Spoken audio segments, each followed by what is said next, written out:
Look at that one. Ugh.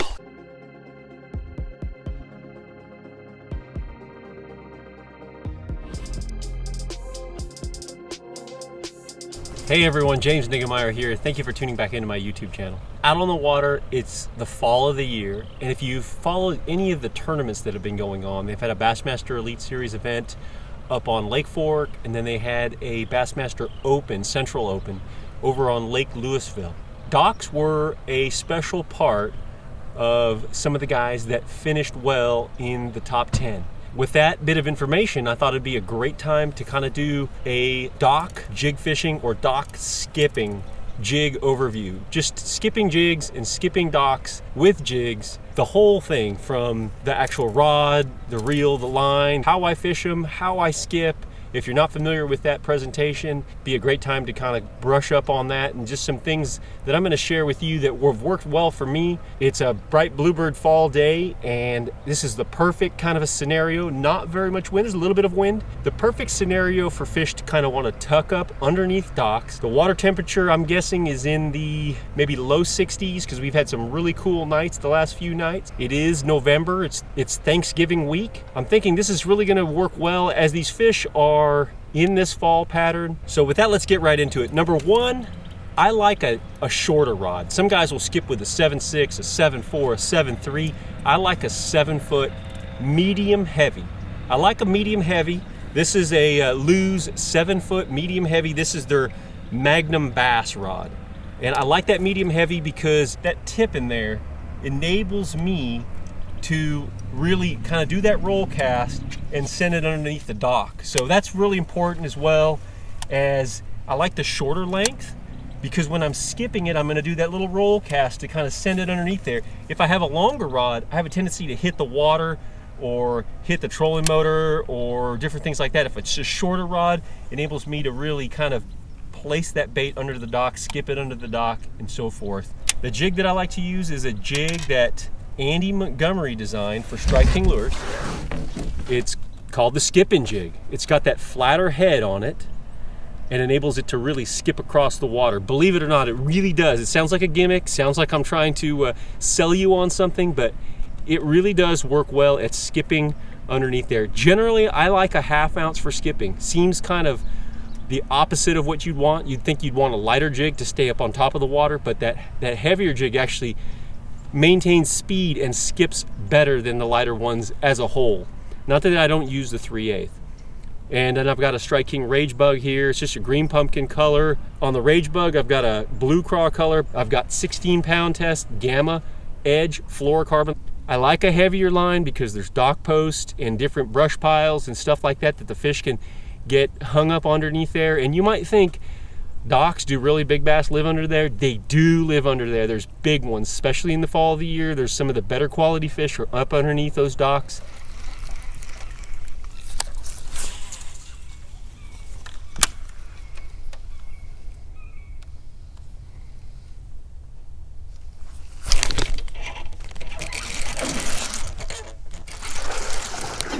Holy, that's a good one.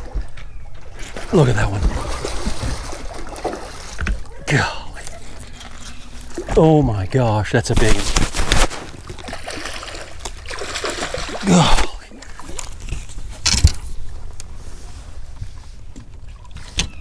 Oh, how big is that one? Oh my gosh. Look at that, skipping a jig under the dock. Look at that. Got it, pinned him, lower jaw. Golly, that one's got to be, it's got to be pushing 8, maybe 9. I don't have a scale. Whew. That's a big one. I'm gonna put it in the live well. Maybe I can get somebody out here with a scale. Whew.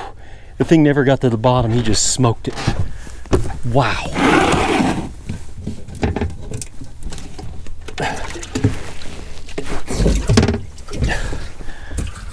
Oh my gosh.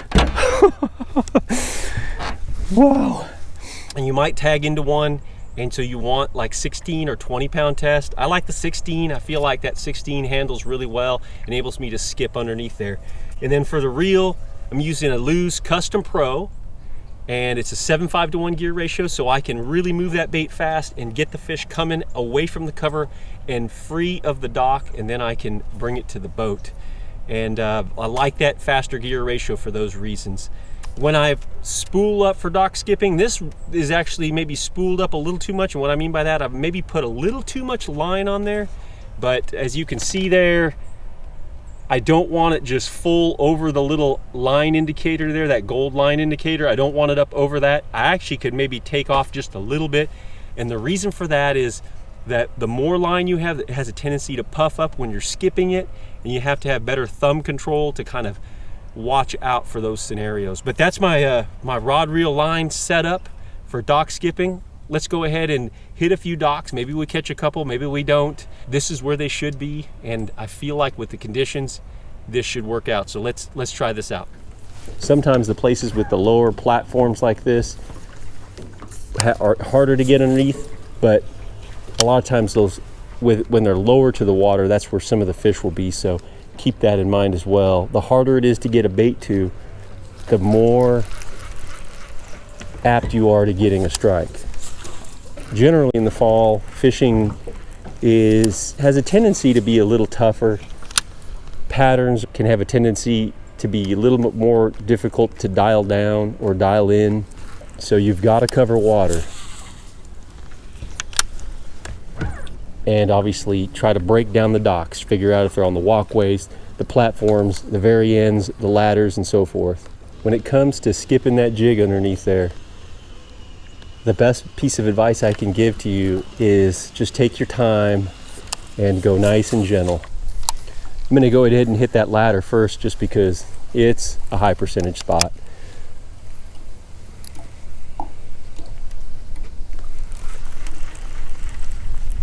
And then try to send one underneath there.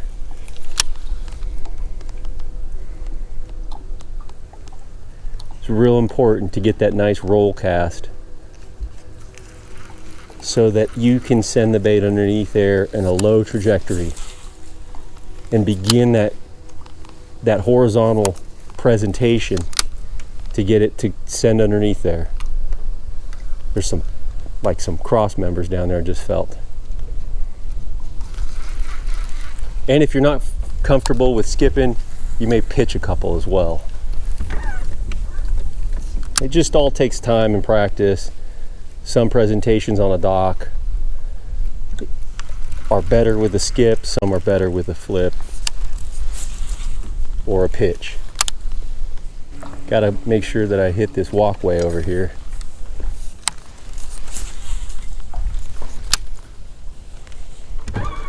Sometimes in the fall, some of the shallowest fish or some of the shallowest areas where the fish will be located.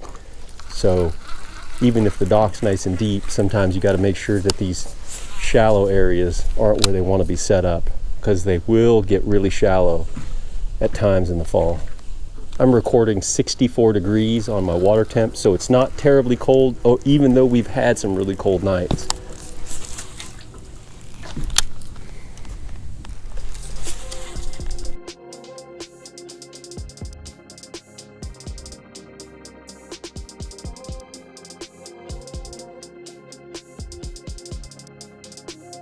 Couple tips on skipping jigs. When I go to skip it, I generally want the bait within 2 to 2.5 feet from the rod tip, and that way when I go to roll cast it, I don't hit the surface of the water like that. When I get ready to roll cast it up underneath there, I don't do that.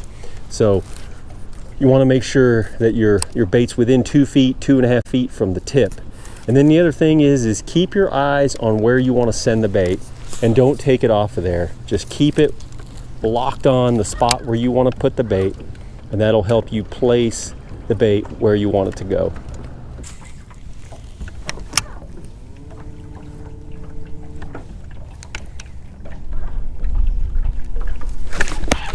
Oh!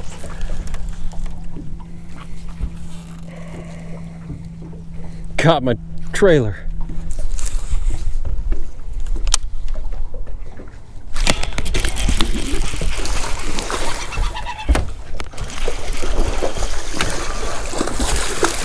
Oh, look at that one. Golly. Stud monkey on the skipping jig. Woo, he was way back in there. Wow. Pretty fish, skipping jig, making it happen. Whew. He's been caught before, obviously, but he doesn't look any worse for the wear. He's dark, so you can tell he's been back up underneath there. Put her back real quick.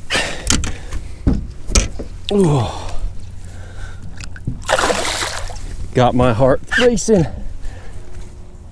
I skipped way back up underneath there, way past this aluminum boat, just way back underneath there, and I felt tunk, and when I set the hook, he was already running. And so the water depth here is like 4 feet, so he was back there, so he had to be like 2 feet or even shallower. So that's pretty cool. That's what can happen skipping a jig, this Strike King skipping jig under the dock with a rage bug on the back. Fish like that for sure. I know I did. Got my heart racing, as you can tell. Blood is pumping.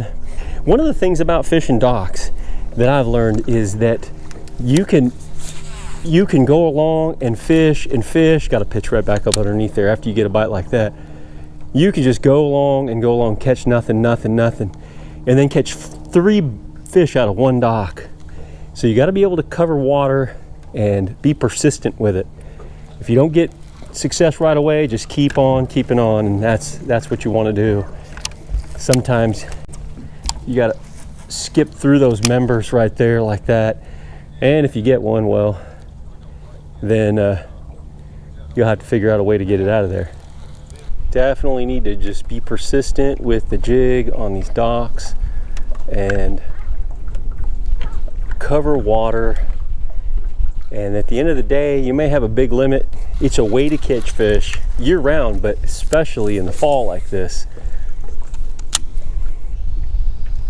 Boy, as soon as that fish bit it, I set the hook and just started wrestling her out of there, because I just knew that she could get me wrapped around those beams and everything, and that would be not a good scenario, obviously. So you want to take control of her and pull that fish out of there as quickly as possible. Got some cross members. Just trying to go through there best I can. Oop. Every once in a while you're gonna get hung up. That's just part of it.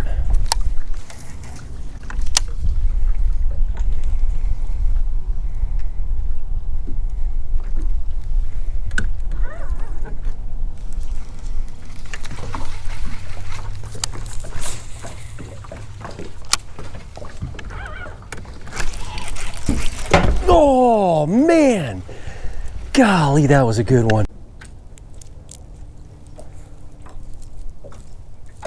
Boy, that fish looked like another good one. Just tucked way back up there. Shallow dock too. Not quite the walkway, but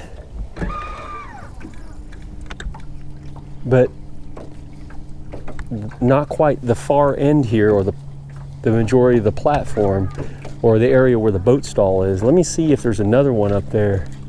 I doubt that one will bite again. I stung him pretty good. But you never know. He might bite again, or there might be another one in there. I mean, I'm in 2 foot of water and I skipped it way back up there, so.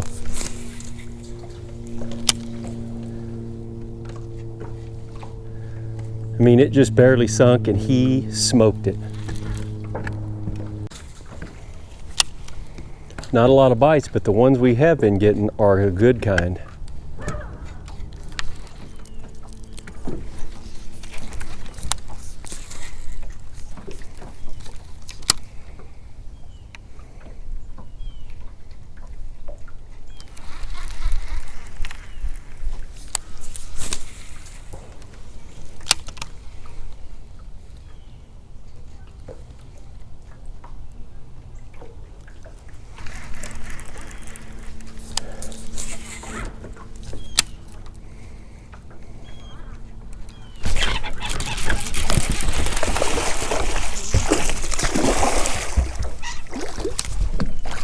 Look at that one. Golly.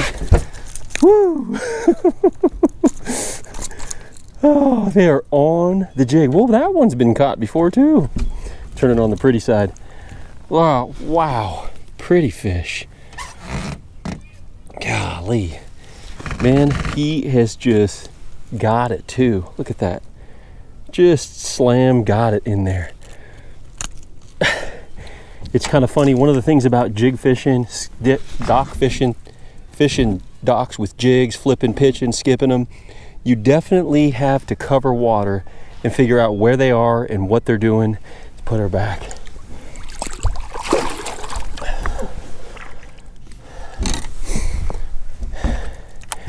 Unfortunately, I feel like my time has come to an end and I'm just now unraveling this little puzzle here. I was able to sneak out from my house. Let's see if there's another one in there. See if there's another one, another big one like that. They're good quality ones, every one of them. But I was able to sneak away about 11 o'clock, drive over to a local lake, and now it's 12:45, and I told my daughter I'd be back by 2. We're gonna go run some errands, spend a little quality time together. And golly, I don't wanna leave. But this was just meant to be a quick, jig fishing primer overview, skipping jigs under docks, and just some different things on the, rod, reel, line, and the jig and trailer that I like to use whenever I'm skipping jigs under docks. I appreciate you guys watching this video. If you like this video, please give me a thumbs up. If you haven't already subscribed, go ahead and hit the subscribe button. But don't miss any of the videos that I'm putting out. I'm going to continue to put them out on Wednesdays and Saturdays in the evenings, most likely. I do appreciate all the comments that you guys type in. I try to get to all of them. Feel free to drop me a comment if you'd like, and feel free to share this video with friends if you would also like. It definitely helps me grow my channel and get the word out that I'm making these videos. That's it for now, guys, and until next time, thanks for watching and good fishing.